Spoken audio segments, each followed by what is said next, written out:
간증을 하게 된 이성규라고 합니다.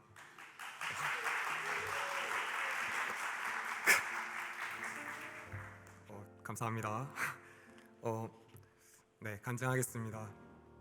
모든 아울리치가 또 그렇겠지만 저한테 이번 아울리치는 제주 아울리치는 한마디로 굉장히 쉽지 않은 아울리치였습니다.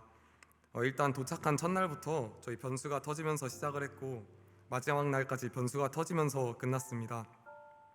시작부터 저희가 원래 준비했던 이야기 위주의 쉬운 공과가 아니라 만들기 위주의 어려운 공과를 주문해가지고 그동안 해온 공과 준비가 아닌 새로운 공과를 해야 되는 상황에 처했습니다.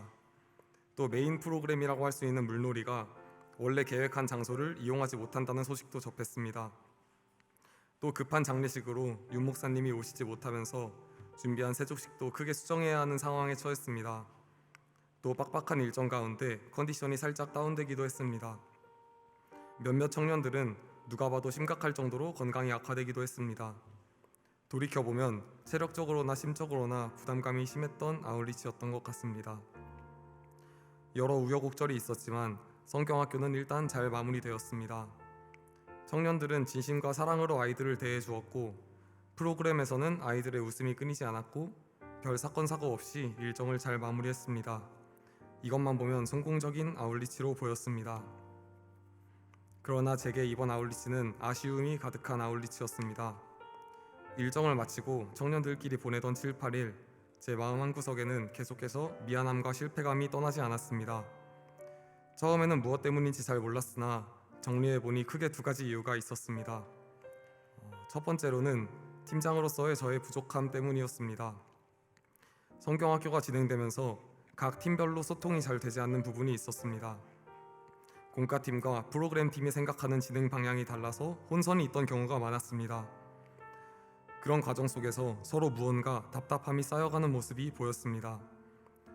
저는 팀장으로서 너무 미안했습니다. 각 팀을 맡은 청년들은 모든 것을 쏟아부어서 열심히 준비해줬고 어떤 성경학교와 비교해도 부족함 없는 수준까지 잘 해주었습니다.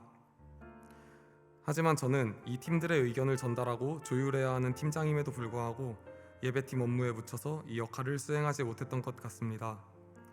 전체 팀장으로서의 역할을 놓친 것입니다. 또한 다 끝나고 이창호 목사님의 전체 피드백 시간에 목사님은 제게 이번 성경학교를 준비하면서 들었던 생각이 있는지 물으셨습니다. 저는 노아 시대처럼 악해진 지금 시대에 아이들이 거기에 휩쓸리지 않고 노아처럼 하나님께 순종하고 의지해서 살아가는 사람이 되었으면 좋겠다라는 대답을 했습니다. 그러자 목사님은 팀원들에게 이 말을 기억하지 못하는 청년들이 있는지 물어보셨습니다. 몇몇 팀원들이 기억을 못한다고 손을 들었습니다. 저는 아울리치 기간 중 그때가 팀원들에게 가장 미안했던 순간이었습니다.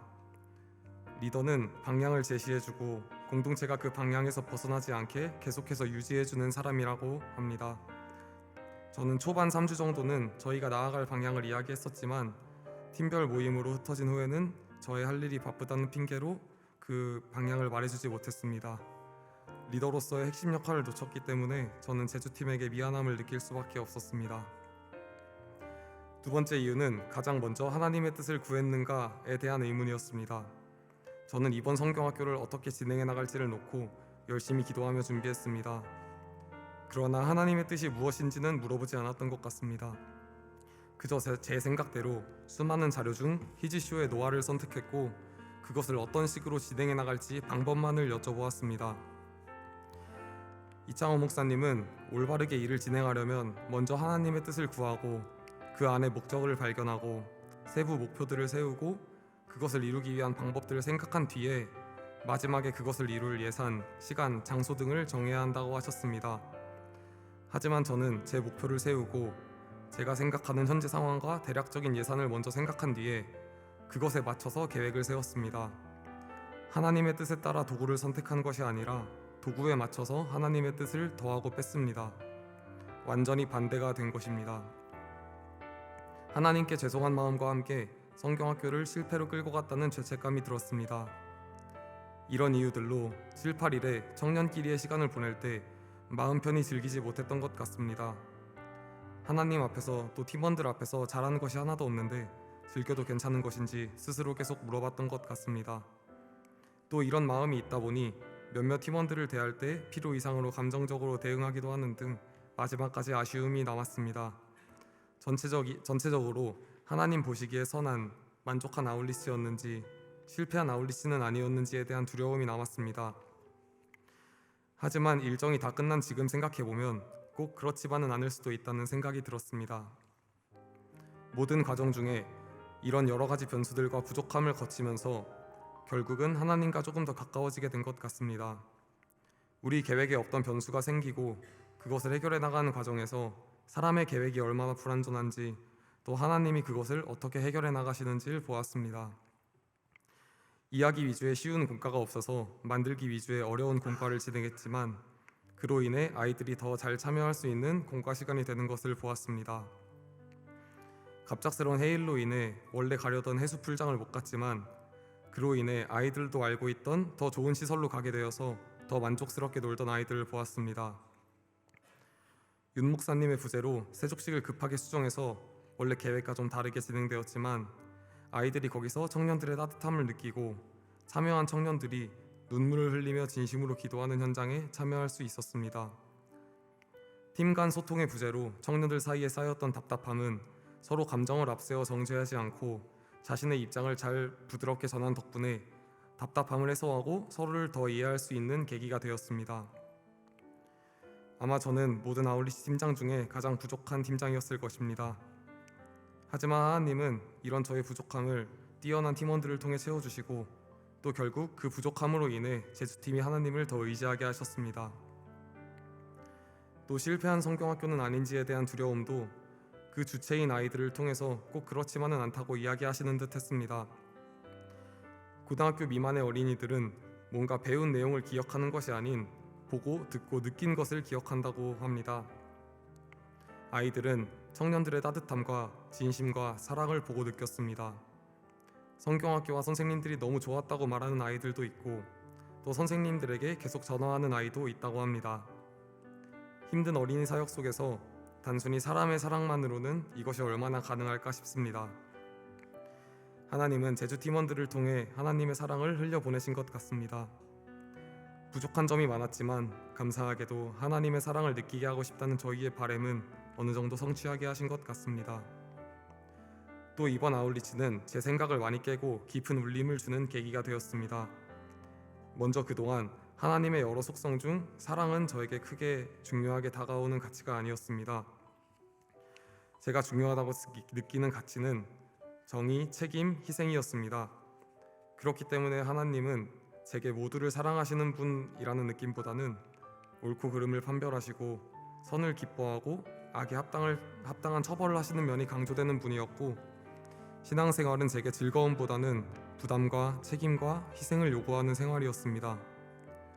분명 중요한 내용들이긴 하지만 무언가 따뜻함은 부족한 느낌이었습니다. 그리고 이성적으로 하나님을 알아가는 것만 중요시하는 반면 성찬식, 세족식 같은 뭔가 감성을 건드리는 예배의식에 대해서는 별 관심이 없고 오히려 경계하는 입장이었습니다. 그러나 이번 아울리치를 통해 이런 부분들을 많이 깰 수 있었던 것 같습니다. 하나님은 성산 아이들과 저희 청년들에게 사랑을 베푸셨습니다. 부족한 부분을 판단하고 비판하지 않고 서로 이해해주고 포용하게 하셨습니다. 변수와 갈등을 넘어 하나님을 바라볼 수 있게 하셨습니다. 예배의식에 대해서도 세족식에 참여하면서 무언가를 느끼고 또 맑은 목소리로 찬양하는 아이들을 보며 많은 감동을 받았습니다. 그리고 저는 한 아이의 발을 씻겨주면서 처음으로 기도하며 눈물을 흘렸습니다. 이렇게 저는 한쪽만 내 생각이 옳다는 교만에서 벗어나 하나님 안에서 모든 것이 중요하고 그 차이가 없다는 것을 체감하게 되었습니다. 나의 가치나 생각만이 아닌 다른 쪽도 중요함을 받아들이는 유연함에 대해 배울 수 있는 시간이 되었던 것 같습니다. 또 아이들을 통해서도 깊은 울림을 받았습니다. 이번 아울리치 기간에 저는 이창호 목사님께 신앙적인 질문을 하면서 많이 귀찮게 굴었습니다. 한마디로 요약하자면 하나님의 뜻을 어떻게 판별하는가가 그 질문이었습니다. 그런데 세족식 후 제 기도와 나눔짝이었던 이준수라는 아이와 나눔을 진행할 때 하나님을 믿으면서 어려운 점이 있냐고 물어보았습니다. 저는 10살짜리 아이가 얼마나 큰 고민이 있겠나 싶은 마음으로 가볍게 물어봤는데 그 아이의 답변은 설교 때 하나님께서 말씀하셨다라는 내용이 많이 나오는데 나는 하나님이 말씀하시는 것을 들어본 적이 없는 것 같다. 나는 그게 고민이다 라는 대답이었습니다. 저는 이때 꽤 충격을 받았습니다. 어린아이들은 별 고민 없이 교회 다니고 그럴 줄 알았는데 저와 비슷한 신앙 고민을 한다는 것이 저에게 크게 다가왔습니다. 어떤 부분에서 제 마음에 다가왔는지는 아직도 정확히 모르겠지만 하나님이 살아계시기에 청년도 어린이도 이런 고민을 진지하게 하는 것이 아닌지에 대한 생각이 들어서 지금도 여운이 남습니다. 아직도 하나님이 제게 또 제주팀에게 무엇을 바라셨는지 솔직히 잘은 모르겠습니다. 그런데 하나님의 뜻을 판별하는 것에 대한 제 고민에 이창원 목사님이 하셨던 말씀이 기억에 남습니다. 1년에 하나님이 바라시는 것을 한 가지씩만 해도 많이 한 것이라고, 또 이번 아울리치 기간에 든 생각들을 가지고 내년 이맘때까지 계속 묵상한다면 분명 우리는 달라져 있을 것이라고 하셨습니다. 하나님이 저희 각자에게 내주신 숙제가 있음에 감사한 마음이 듭니다. 이것을 이어나가기 쉽지는 않겠지만 이 숙제를 계속해서 묵상하고 고민하고 또 기도하고 싶습니다. 아울리치는 끝났지만 신앙생활은 계속해서 이어질 것이기 때문에 앞으로 계속해서 하나님 뜻을 구하고 하나님을 사랑하고 이웃을 사랑하는 그리스도인이 되기를 바라는 마음을 품고 나아가고 싶습니다. 네, 감사합니다.